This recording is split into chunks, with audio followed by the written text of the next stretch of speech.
classify as a pianist. Oh, here he is, Maestro. Here he is, Maestro, We're waiting for you. Come Hello. over, come over. It's a pleasure to have you here. We're so glad to have you Hi. here. Good How to see are you. you? Good to see you. We haven't seen for been a long time. ages, long time. Hi, very nice meeting you. Please. You too. Please Hi. take you. You are? Eric Dahan. Nice Eric. to meet you, Good Peter. to meet you. Nice to meet you. I'm Peter. Yeah, I know, of course. Питер Донаху в прямом эфире Medicitv в преддверии, в продолжении прослушивания конкурса пианистов. Очень приятно, что Питер смог к нам присоединиться. Он первый из членов жюри, кто посетил нашу студию. И я думаю, традиционный вопрос. Peter, how do you feel this competition in Moscow these days? Breathless. How do I feel? I feel already the increase in tension. I don't mean negative tension, just excitement in the audience, and it's extraordinary because I'm basically, although I think music, I feel very romantically and very emotionally, but as a person in everyday life, I don't think I'm at all sentimental or emotional. Basically, I was brought up not to be. I'm British, but when you come to Moscow, and particularly during the competition, but actually maybe all the time. You know, you come to Moscow so often. Yes. Why don't you speak Russian? No. I could try, but you wouldn't understand it. No, but I do feel somehow, maybe it's in my DNA or something, but there is something about Moscow that makes me feel like it's a second home. And that's, of course, because it was implanted in me when I was in the competition 33 years ago. Because the people in the audience were so incredibly supportive and wonderful and warm and emotional and very open. That has lasted me. It will last me for the rest of my life. And you feel like that the previous competition here in Moscow 4 years ago? Yes, there is something almost addictive about the atmosphere, and to be involved in it from this side rather than from being a competitor. Is not so different, You know, when I listen to our competitors and I look at you sitting at that dreadful green table, I always think how hard it is to judge our participants. It's very because hard. they're so good. They're so high professional musicians. Yes, well... How will you manage to do it? I don't know. It was the same problem 4 years ago. I don't know how you do it, really. All you can do is respond in your own preferably not too emotional way to what you hear, and to try to be a little bit objective, and hope that everyone does the same. We all have a different personality on the jury and different experiences, different repertoire, different of course. awarenesses. Of course. And I suppose it's a bad word really, but the average of what we do will come out. That will be the result, and that can conjure up an image of some kind of middle-of-the-road, nondescript result. But actually, it doesn't happen that way. It didn't happen last time. The result was absolutely not like that. So somehow it works. I don't know how competitions work. I've been trying to work it out for most of my life, and perhaps there is an element in competitions that doesn't work. But at the same time, the results, particularly from this one, have sometimes been world-changing. And that's what. There's no alternative to competitions, by the way. Before anyone says, "Do we believe in competitions?" There is no other way of doing it. So you don't believe, and you do believe. Sort of. Well, it is. I'm sorry.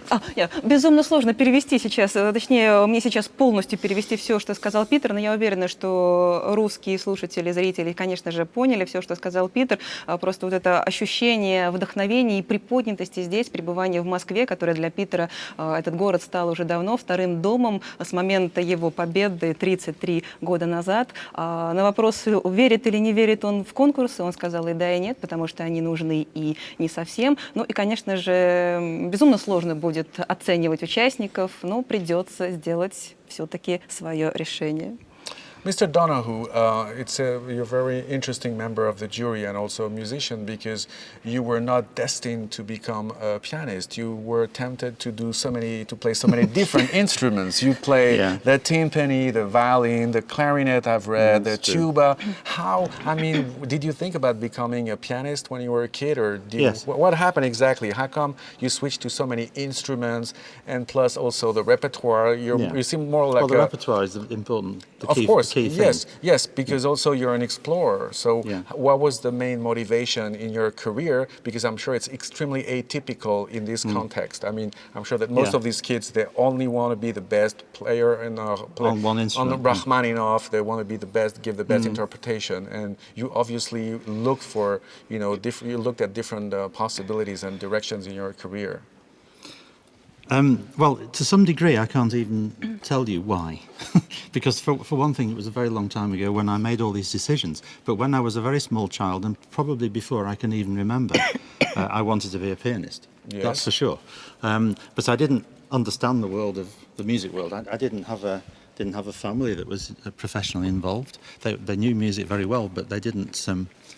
They were not performers, so there was no way that there was an immediate bridge into the profession. Yeah, but it's your mom who taught you the piano. Well, at first, my mother did. Yeah, that's exactly Yeah. right. In fact, before I could read music, I'd been playing the piano for 3 years, just using the ears, Sure. and the fingers. Yeah. But the real truth is that the piano was always there, but I was never, and as a young child, I was never very disciplined with the practicing. And the main reason for that was because I was always attracted to other music. Exactly. Music that the piano isn't in, All right. like opera and some Yes. chamber music, and well, anything, singing, whatever it was that Yes. that involved other people, and that's the key to it. It involves other people. The great downside of being a solo pianist is being alone, or any soloist. Yes. And I got used to that now. I'm all right. I'm alone most of the time now, but I am used to it as an adult. When I was a child, I was frightened of it. And I wanted to play with others. I wanted to accompany. I wanted to play in chamber music and be in an orchestra and all these other things. And even play popular music. You play Yeah. the drums also. I did do that, yes, and I was very loud and very bad. Yes. I mean, no one ever pretended that I was any good as any of these other instruments. All right. But in Russia we used to call you a man in orchestra. Really? That's nice. Yeah, I take that as a compliment. But actually, the one thing I shouldn't say it in such a boasting way, but it is true. I was a good percussion player. I was Yeah. a symphonic percussion player and a Yes. symphonist. Yes. I was good at that, and I very nearly decided to take that as my So life. what did this competition change? I mean, there was Well, no, actually, that's a long way into the future from Yes. when I'm talking about. I know. I was playing in a... Oh, not yet. It's not about time. You have to stay with us a little more. I'm sorry. I know the piece so well. But what were we saying? I can't Yes, remember. we were talking about how you decided. yes. What has it? It has changed something. When you win Yes. a competition like this, Well- you can't just play the timpani in an orchestra. No, People no. expect you to I be- stopped doing that Yes. in 1975. Yes. And the competition in Moscow was in '82. Yes. And in the intervening time, I was growing a solo career on the piano. And you It got was yourself ready. 75 when I finally decided I'm going to be a pianist. After all these attempts to go some other way.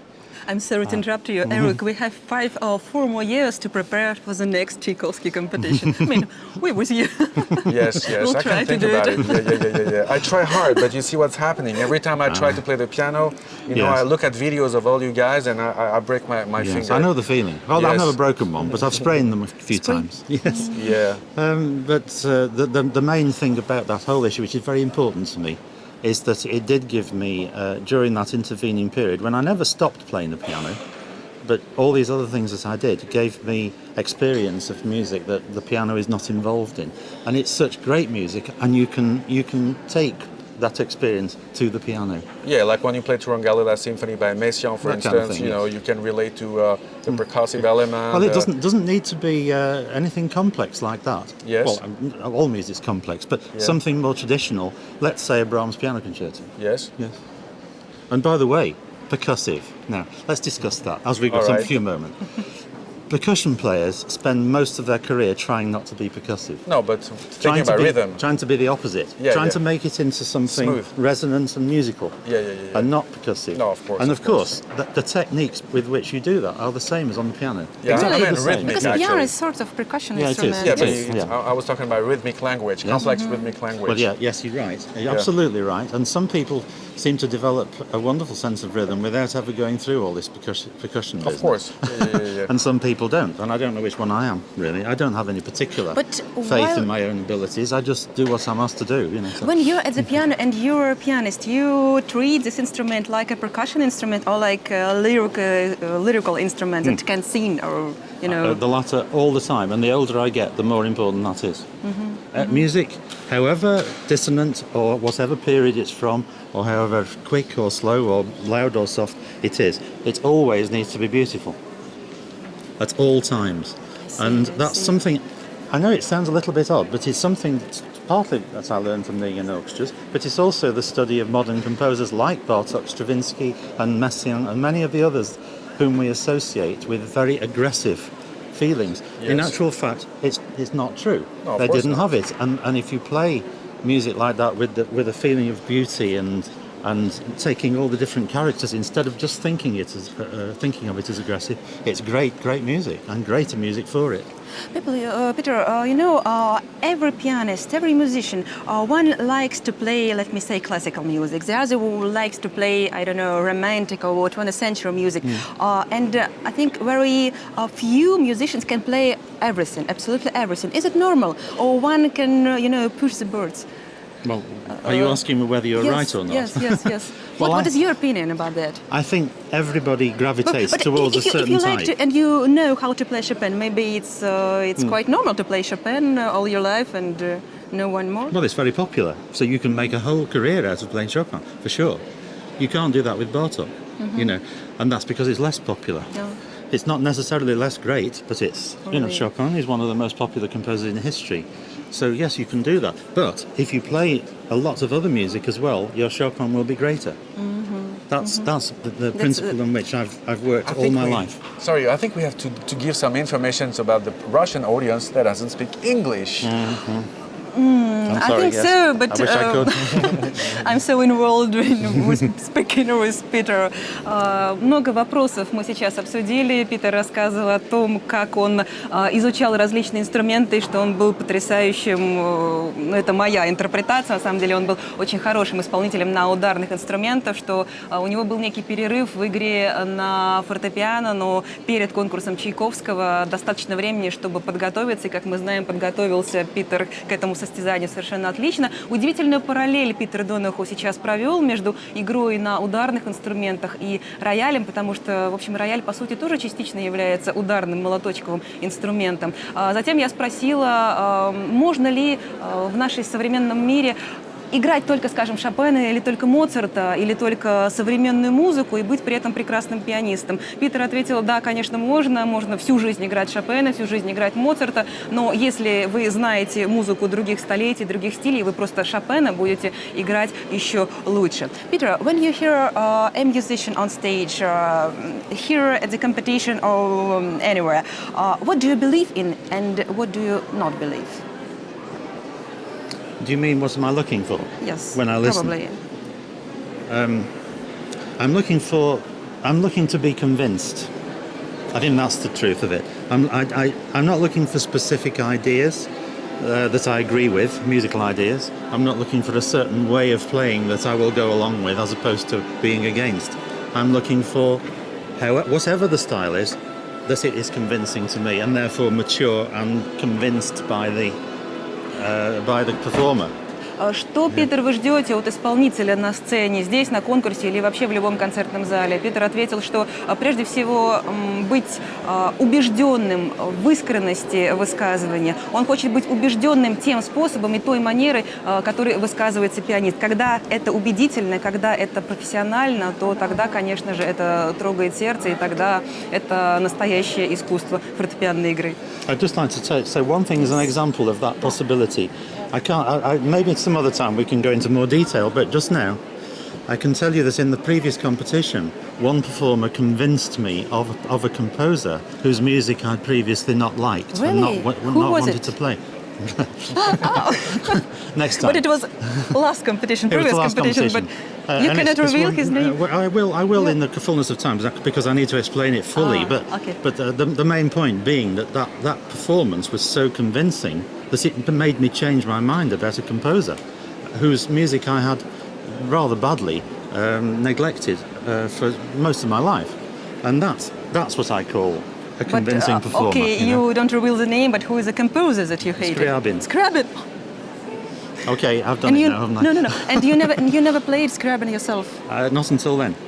And that's the honest truth. I had played one sonata by Scriabin when I was in my 20s or so, a few times, and then I just stopped. And I came back to this composer in 2011, immediately after the competition, and I've now recorded all his sonatas. So that's how convincing it was. So that's the way how this competition can be useful. I guess, Even it can change your mind. Such professionals like you. Well, they say that being a great teacher, part of it is absorbing the ideas of the students as well as the other way around. And I think that's probably true. I'm not a teacher really, but that is something I've touched on over the years. You're not a teacher, and when but you're on a jury, it's just the same. But you are a teacher for many musicians, believe me. You are. Well, you're very kind to say that. Thank you. Thank you so much, Peter. No, thank you. So, It's been a Peter, pleasure. we could spend an hour talking about Solomon and Ogden and all this crazy come back. English pianists, but we will be back with you, hopefully. And I think it's time for you to go to the other members of the jury are Join the arriving. jury. Yes. And yes. thank you very much indeed. Thank you, it's a pleasure. Looking Thank forward you. to see you in the next coming days. Bye, Irina. Take care. Спасибо. Bye-bye. See you soon. See Yes. you. I'll be back soon. Bye for now. Bye. Good luck.